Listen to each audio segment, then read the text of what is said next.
ஈரானில் உள்ள இந்தியர்களை பாதுகாப்பாக அங்கிருந்து வெளியேற்றும் நடவடிக்கைகள் தொடங்கியுள்ளன. ஈரானின் அணுசக்தி திட்டத்தால் தங்கள் நாட்டு மக்களுக்கு அச்சுறுத்தல் இருப்பதாக கூறி ஆபரேஷன் ரைசிங் லயன் என்ற பெயரில் இஸ்ரேல் தாக்குதலை முன்னெடுத்தது. இதற்கு பதிலடியாக ஆபரேஷன் ட்ரூ பிராமிஸ் 3 என்ற பெயரில் ஈரானும் தாக்குதலில் ஈடுபடுகிறது.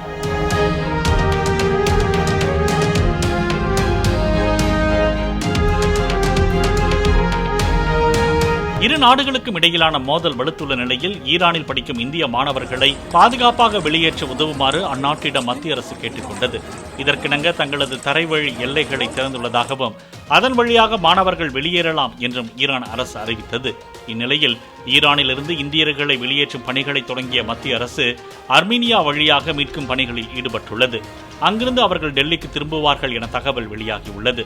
இதனிடையே டெஹ்ரானில் உள்ள இந்திய மாணவர்கள் பாதுகாப்பாக வெளியேற்றப்பட்டதாக வெளியுறவு அமைச்சகம் அறிவித்துள்ளது. பிளே ஸ்டோர் மற்றும் ஆப் ஸ்டோரில் இருந்து பாலிமர் செயலியை QR கோடு மூலம் பதிவிறக்கம் செய்யுங்கள்.